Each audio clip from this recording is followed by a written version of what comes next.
మాజీ ఎమ్మెల్యే పట్నం నరేందర్ రెడ్డి అరెస్టులో కుట్ర కోణముందన్నారు ప్రతిపక్ష పార్టీ బీఆర్ఎస్ నేతలు. లగచర్ల ఘటనలో అధికారుల వైఫల్యం ఉందన్నారు. అధికారులు తప్పుగా ప్రవర్తిస్తే ఏపీలో ఏం జరుగుతుందో తెలుసుకోవాలన్నారు.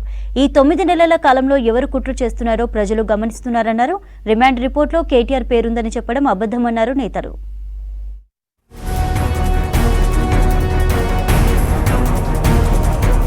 పట్నం నరేందర్ రెడ్డిని కుట్రపూరితంగా అరెస్టు చేశారని ఆరోపించారు మాజీ మంత్రి హరీష్ రావు. లగచర్ల రైతులు భూములు ఇవ్వబోమని పోరాటం చేశారన్నారు. రాష్ట్రంలో ఎవరు ఆందోళనలు చేసినా బీఆర్ఎస్ కుట్ర ఉందని ప్రచారం చేస్తున్నారని విమర్శించారు. హైదరాబాద్ చర్లపల్లి జైల్లో పట్నం నరేందర్ రెడ్డితో ములాఖతయ్యారు హరీష్ రావు, పల్లా రాజేశ్వర్ రెడ్డి. ప్రజల తిరుగుబాటును ఆయన ప్రతిపక్షాల కుట్రగా చిత్రీకరించేటువంటి ప్రయత్నం చేయడం ఇది ఈ రాష్ట్ర ప్రభుత్వం యొక్క దిగజారుడుతనానికి నిదర్శనంగా చెప్పుకోవచ్చు. ఈ సంఘటన జరిగిన రోజు 80 సార్ల ఈయనకు ఫోన్ వచ్చిందని చెప్పి లీకులు రాయించుడు, అబద్ధాలు మాట్లాడు, కాంగ్రెస్ నాయకులు ప్రెస్ మీట్లు పెట్టుండ్రు. ఒక్కసారి ఆ రోజు ఫోన్ వచ్చిందని చెప్పి పోలీస్ రిపోర్ట్లో ఉంటుంది. బీఆర్ఎస్ నాయకుల మీద కేసు పెడతాని, మమ్మల్ని అక్రమంగా ఇరికించాలనుకుంటున్నావు, పెడితే పెట్టు, మాకు ఉద్యమాలు కొత్త కాదు, అరెస్టులు కొత్త కాదు, జైళ్లు కొత్త కాదు. పోలీసులకు, ఐపీఎస్ అధికారులకు ఇంత స్వామి భక్తి వద్దన్నారు మాజీ మంత్రి కేటీఆర్. తప్పు చేసిన అధికారుల విషయంలో ఏపీలో ఏం జరుగుతుందో తెలుసుకోవాలన్నారు. లగచర్ల ఘటనలో ఇంటెలిజెన్స్, పోలీసుల వైఫల్యం ఉందని చిట్చాట్లో ఆరోపించారు కేటీఆర్. నరేందర్ రెడ్డి రిమాండ్ రిపోర్టులో తన పేరు చెప్పారనేది అంతా అబద్ధమన్నారు.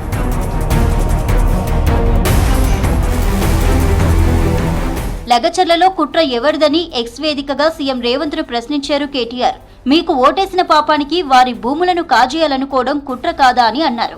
అల్లుని కోసమో అన్న కోసమో రైతన్న నోట్లో మట్టి కొట్టడం కుట్ర కాదా అని ప్రశ్నించారు. గత 9 నెలలుగా రైతుల జీవితాలను రోడ్డుకీడ్వడం కుట్ర కాదా అన్నారు. ప్రైవేటు సైన్యంతో తండ్రిని కొడుక్కి, బిడ్డను తల్లికి, భార్యను భర్తకి దూరం చేయడం ఎవరి కుట్ర అన్నారు. పేద గిరిజన రైతులను బూతులు తిట్టి బెదిరించింది ఎవరి కుట్ర అని ఎక్స్లో ప్రశ్నించారు కేటీఆర్.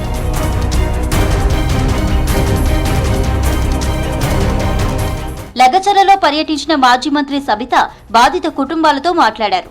అయితే సబిత ముందే బాధితులు అసహనం వ్యక్తం చేశారు. చిన్న ఇష్యూతో ఊరునంతా కంపు చేశారని మండిపడ్డారు. సురేష్ అనే వ్యక్తికి అసలు పనే లేదని, 42 సార్లు పట్నం నరేందర్ రెడ్డికి ఎందుకు ఫోన్ కాల్ చేయాల్సి వచ్చిందన్నారు గ్రామస్తులు. సురేష్ పాపులర్ కావాలని ఈ దాడి చేశాడేమోనని అనుమానం వ్యక్తం చేశారు. సురేష్ అనే వ్యక్తి వల్ల తాము ఇబ్బంది పడుతున్నామన్నారు గ్రామస్తులు. యాదయ్య అనే వ్యక్తి తాగి కలెక్టర్ను కొట్టాడని, యాదయ్యకు అసలు భూమే లేదన్నారు. కాదు మేడం, ఇప్పుడు ఊరు కంపైంది. ఈయన సురేష్ అనే వ్యక్తి 42 సార్లు ఫోన్ చేసాడు కదా, ఆయనకు పని చేయకూడదు. సురేష్కు టీవీలో చూడంగా మేము చూస్తాం 42 సార్లు. ఆయన మేడం, ఆయన హైలైట్ కానీ మేడం సురేష్ చూడంగా హైలైట్ కానీ చెప్పిండాము కానీ ఆయన చేసిండు. కానీ ఇప్పుడు ఈ బకెట్ వాళ్ళది కష్టమైంది. సురేష్ హైదరాబాద్ ఉంటాడు ఎక్కువ. కొడంగల్ మాజీ ఎమ్మెల్యే నరేందర్ రెడ్డి అధికారులకు వార్నింగ్ ఇచ్చిన వీడియో వైరల్ అవుతోంది. కలెక్టర్ పై దాడికి 2 రోజుల ముందు లగచర్లలో నరేందర్ రెడ్డి మీటింగ్ పెట్టారు. ఊర్లలోకి కలెక్టర్ సహా అధికారులు ఎవ్వరొచ్చినా తరిమి కొడతామన్నారు. తాము మీకు అండగా ఉంటామని, మనకండగా కేసీఆర్, కేటీఆర్లున్నారని మీటింగ్ లో చెప్పారు మాజీ ఎమ్మెల్యే నరేందర్ రెడ్డి. ఇక్కడ ఫార్మా కంపెనీ పెడితే తరిమి కొడతామని చెప్పి తెలియజేసుకుంటున్నాం. గ్రామాలలో ఎక్కడికి వచ్చినా కూడా తరిమి కొడతామని కాంగ్రెస్ నాయకులను గాని, ముఖ్యమంత్రి రాని, కాంగ్రెస్ నాయకులు రాని, కలెక్టర్ రాని ఎవరు వచ్చినా తరిమి కొడదాం.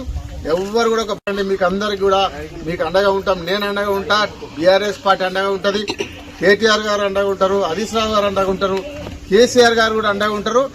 నిన్ననే కేటీఆర్ గారితో మీటింగ్ పెట్టి చెప్తాం.